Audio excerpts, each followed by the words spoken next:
2 जनवरी 2026, America, Maryland. 911 पे एक call आती है। कॉल करने वाला कहता है मेरी रूममेट निकिता गोडीसाला लापता है। वो बताता है कि वो अचानक कहीं चली गई है, रात से घर वापस नहीं आई और फोन भी नहीं उठा रही है। अमेरिका में ऐसे केस रोज होते रहते हैं, तो अमेरिका पुलिस के लिए ये कोई एक्स्ट्रा ऑर्डिनरी बात नहीं थी। लेकिन जब पुलिस ट्विन रिवर रोड के उस अपार्टमेंट के दरवाजे तक पहुंचती है तो सिचुएशन धीरे धीरे बदलने लगती है। पुलिस उस आदमी को कॉल करती है जिसने मिसिंग रिपोर्ट दर्ज करवाई थी। उसका नाम होता है अर्जुन शर्मा। कॉल कनेक्ट होती है लेकिन उस साइड से कोई आंसर नहीं कर रहा था, ना मैसेज का ना कॉल का। यहीं से पुलिस के दिमाग में डाउट आता है और फिर एक चीज नोटिस होती है। अपार्टमेंट के अंदर एक अजीब सी स्मेल बाहर आ रही होती है, ऐसी स्मेल जो नॉर्मली सिर्फ एक चीज का सिग्नल होती है। पुलिस समझ जाती है कि कुछ ठीक नहीं है। जब अपार्टमेंट का दरवाजा खुलता है, पुलिस अंदर जाती है और हर चीज सिस्टम से चेक होती है। बाथरूम के लिविंग एरिया सब कुछ ऊपर से नॉर्मल दिख रहा था, लेकिन जैसे जैसे बाथरूम की तरफ बढ़ते हैं स्मेल और ज्यादा स्ट्रांग होती जाती है। और फिर जैसे ही बिस्तर हटाया जाता है वहां मिलती है एक डेड बॉडी। ये बॉडी किसी और की नहीं, निकिता गोडीसाला की होती है। उस अपार्टमेंट में जहाँ पे मिसिंग रिपोर्ट का क्लेम किया गया था, वहाँ पर अभी मिसिंग से मर्डर केस में बदल जाती है। वहीं पर एक सच और सामने आता है, जिसने मिसिंग रिपोर्ट दर्ज करवाई थी वो भी अमेरिका छोड़ चुका था।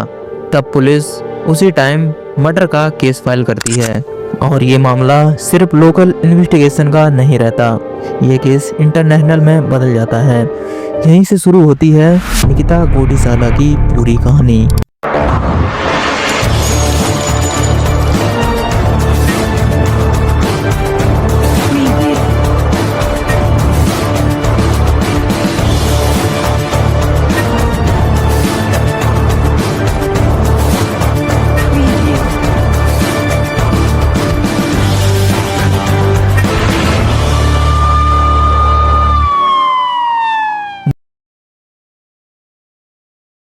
निकिता कोई सेलिब्रिटी नहीं थी, ना ही इन्फ्लुएंसर थी और ना ही कोई पब्लिक फिगर।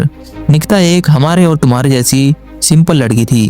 हैदराबाद के एक मिडिल क्लास में पैदा हुई निकिता अपने पेरेंट्स के लिए सिर्फ एक बेटी नहीं थी, वो उनका फ्यूचर थी। उनके फादर आनंद गोडीसाला छोटा बिजनेस संभालते थे। फैमिली के मुताबिक निकिता बचपन से ही जिम्मेदार थी, पढ़ाई में सीरियस और डिसीजन लेने में मैच्योर। इंजीनियरिंग के बाद उसने डाटा एनालिस्ट के तौर पर कैरियर शुरू किया। उसका सपना सिंपल था, फॉरेन में जाकर काम करना, पैसे सेव करना और अपने परिवार को एक बेटर लाइफ देना। ये कोई लग्जरी ड्रीम नहीं था। 2015 में निकिता ने GNTU से फार्मा डी स्टार्ट किया। 6 साल की मेहनत के बाद 2021 में निकिता ने फार्मा डी कंप्लीट कर लिया।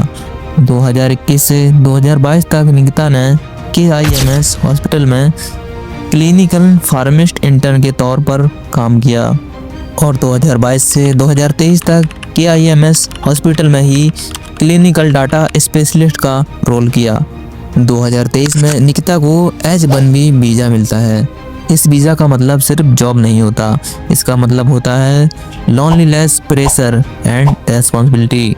निकिता एलिकोट सिटी, मैरीलैंड शिफ्ट होती है। वहाँ उसे वेदा हेल्थ में डाटा एनालिस्ट के तौर पर जॉब मिलती है। फैमिली के अकॉर्डिंग निकिता हर मंथ पैसे भेजती थी। वो अपनी इनकम का हर डॉलर प्लान करके खर्च करती थी। इसी दौरान उसकी मुलाकात होती है एक इंडियन लड़के से, अर्जुन शर्मा। रिपोर्ट के मुताबिक निकिता और अर्जुन कुछ वक्त के लिए एक ही अपार्टमेंट में रूममेट रहे। हालांकि फैमिली बार बार क्लियर करती रही वो सिर्फ रूममेट था, उसका कोई लवर नहीं था, सिर्फ रूममेट था। लेकिन यहीं से चीज़ें धीरे धीरे बिगड़ने लगती हैं। अर्जुन निकिता से पैसे मांगता है।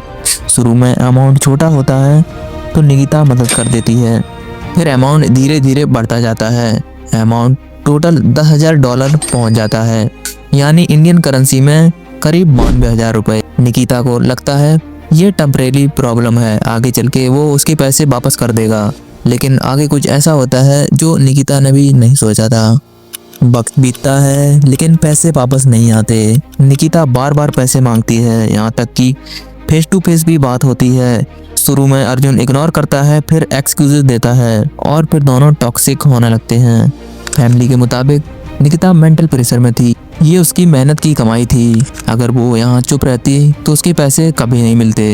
यहीं से निकिता एक डिसीजन लेती है अर्जुन से मिलकर पैसे मांगने का। 31 दिसंबर 2025 दुनिया न्यू ईयर सेलिब्रेट कर रही थी, लेकिन निकिता किसी पार्टी में नहीं जा रही थी। वो जा रही थी अपने पैसे वापस लेने। शाम के करीब 7 बज रहे थे। वो अर्जुन के अपार्टमेंट पहुंचती है। सीसीटीवी फुटेज में उसे बिल्डिंग के अंदर जाते हुए देखा जा सकता है, लेकिन इसके बाद वो कभी वापस नहीं आई। पुलिस के मुताबिक अंदर पैसों को लेकर बहस होती है। इतने में ही अर्जुन एक चाकू निकालता है और बिना गिनती के वो वार करने लगता है। निकिता पे इतने वार करता है कि उसकी सांसें थम जाती हैं। ये कोई एक्सीडेंट नहीं था, ये गुस्सा और डर का रिएक्शन था।